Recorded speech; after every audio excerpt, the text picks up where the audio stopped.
because I'm not an IT person, but I do know a bit about fertility. And Helen and I worked together for a very long time, and she's kindly asked me to talk about fertility preservation, which is quite a new and controversial topic. And I'm going to keep this really pretty simple, actually. I can probably run through it in 5 minutes. At the end, I'm happy to take questions, and also I'm going to stay for tea if people want to talk about their individual situation.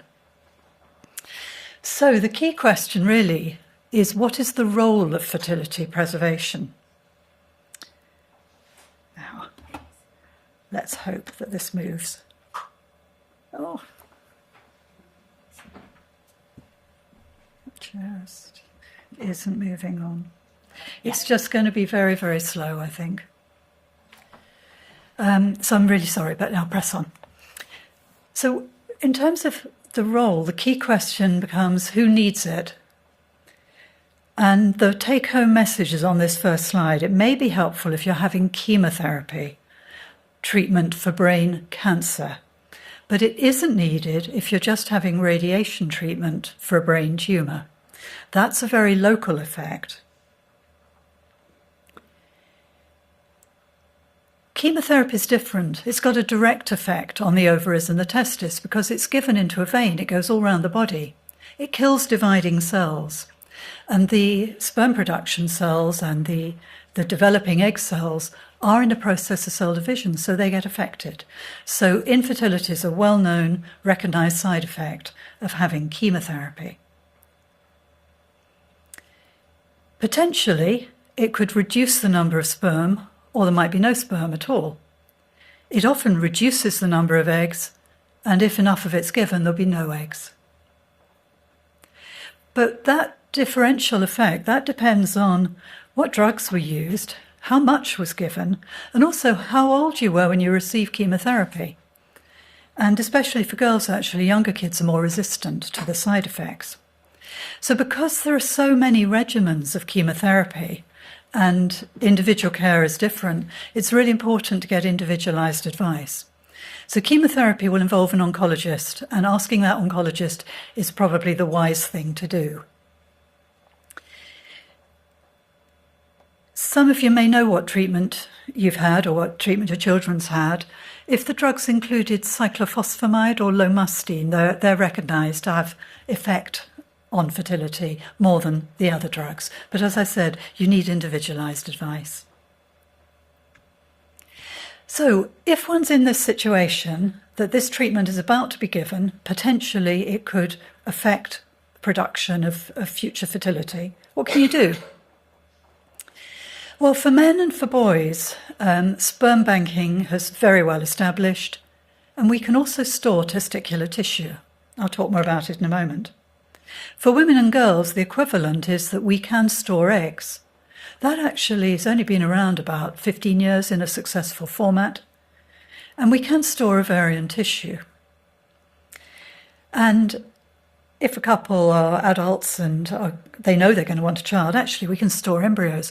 I've only put that in because that's the original fertility preservation. We did that within a year or two of IVF developing. So we've been doing that for 40 years and know how to do it. But I'm not going to talk more about embryos because for the purposes of this meeting, I don't think there'll be many people in that situation. For men and for boys, as I've said, storage of sperm, safe, simple, maybe a bit embarrassing, but actually you can produce sperm, you give the sample to the lab, they put it in the freezer, they check it down the microscope, they make sure it's frozen successfully. And sperm banking should be offered before chemotherapy to any young person or adult male who is well enough to do it. And it's possible usually from the age of 14, although below that, 12, 13-year-olds, there will be some who can bank sperm. So people shouldn't be excluded with a cut-off age. It's more about what pubertal stage that young person's in and whether or not they can manage masturbation to produce a sample. For somebody who's too young, for a young child, well, we can store a piece of testis. Now, that's a small surgical operation, but there are some units, in particular Oxford and Edinburgh in the UK, that are able to store testicular tissue. And again, I'll come back to its use in a moment. Testicular tissue, I'll skip that. Going on to girls. Fertility preservation in women and girls. Storage of eggs is part of an IVF process, and it's like doing the first half of IVF. So actually, it is a bit more challenging than sperm banking. The eggs are stored in a woman's body in a form of immaturity. They need to be matured and grown before they can even be extracted for storage. So you're really looking at a process that can be quite challenging for a young person. The stimulation and growing the eggs needs treatment with FSH and LH injections, given over about a fortnight. That needs to be monitored with ultrasound scans. That can be done abdominally, but actually most fertility units do it internally. And blood tests are needed to check the estrogen response. It takes about 14 days to get the mature eggs, and at that point you need to harvest them. And harvesting the eggs, I've given a sort of diagrammatic representation there. It involves an internal ultrasound scan. There's a needle attached to the probe. The needle goes into the ovary, and the eggs are literally sucked into a little test tube and put in the lab. So you can imagine that being post-pubertal is usually not quite enough. To be able to store eggs, it's unusual to do it below the age of 17. Although we have had girls go through it at 14, 15, 16, there aren't that many who are able to take the process on. So for a younger girl, we can store ovarian tissue. Now this, again, it is an operation. The ovaries are deep inside one's pelvis. So this is a keyhole surgery or laparoscopy. And the tissue is then removed, prepared, and put in the lab. Storage, whether it's sperm, eggs, or tissue, is all done at very low temperatures. So it's called cryopreservation or cold preservation. Sperm and eggs are very tiny, and they're stored usually in these little tiny straws, if you can see in the picture there on the left. And they're put into the vapor of liquid nitrogen. And then the tanks are put in our laboratory, the picture on the right. And they can be there for many, many years. Occasionally we have to get the new tank and transfer them, but the samples themselves, we've got samples that date back at least 30 years for men. Storage in the UK is really tightly controlled. There's regulations. The HFEA looks after eggs and sperm.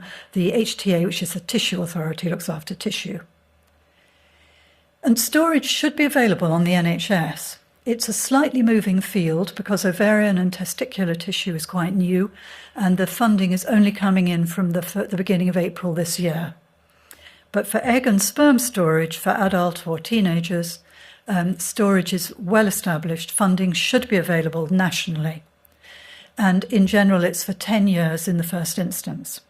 Now, obviously, that might need to be renewed. If you're storing sperm when you're 17, you might want it for more than 10 years. But at that point, you have to come back and sign your consent forms again. And you have to do it personally for sperm as eggs, as Helen has said. Because of the potential for these to create a child, it's considered that this is a very personal responsibility and you have to sign the form yourself. Whereas for a young child going through tissue cryopreservation, the parents can give consent for that. And then what about use at the other end? Well, if you've got sperm and eggs, in general, they're thawed and used for IVF treatment, mixed together in the laboratory with the partner's eggs or sperm, depending which gender you've come from.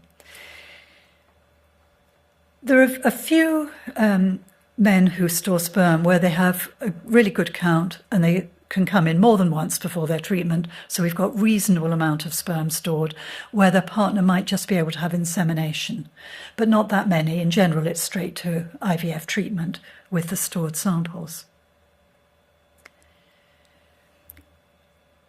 The treatment works. But very few people actually come back. Now, why is it? Well, one of the reasons actually is it hasn't been around long enough. if I'm storing a sample for a 15-year-old boy, I'm not going to get him coming back for another 10, 20 years. So when I put that figure up, less than 10% in most series have come back to use stored samples. That may not be very accurate. We have to still wait and see. Obviously, some people won't need to come back and use it. Some people won't want to. They won't be intending to have children. We'd rather keep the samples in case than to avoid fertility preservation and then find that somebody's disappointed that they didn't get the opportunity. So there is a cost issue here for the NHS, but at the moment we do have funding for storage. Now, for those who do come back, their success rates are good. They are the same as IVF if they were coming in with their fresh eggs or fresh sperm. And in general, fertility preservation is being done for young people, and your age when you store is very important to your subsequent success rates. So typically, single cycle of IVF, woman or man in their 20s, well, woman particularly, you're probably looking at 35% chance of walking away pregnant, able to have a baby, about 1 in 3. And hopefully there are enough samples stored to allow more than one cycle of treatment.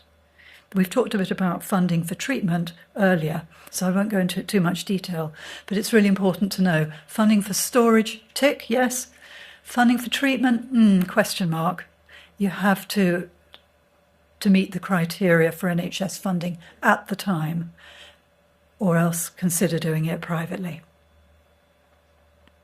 I'm just going to finish by saying tissue's the real uncertainty here, because for the very young patients that are going to store testicular ovarian tissue, things are a bit different. That tissue's got to be regrafted into the body so that it takes root again and starts to work.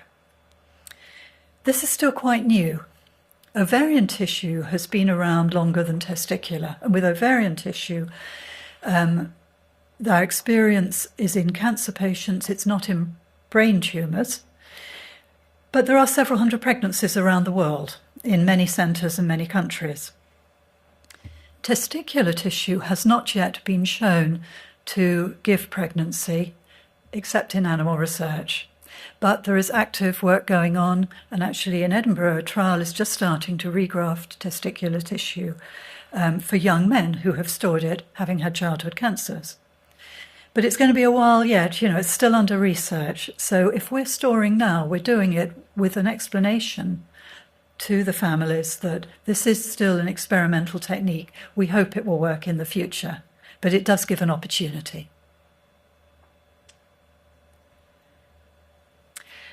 So I've covered fertility preservation and the role of it. I think the big message is it's got a place, but it's not a very large place for children and young people who have brain tumours.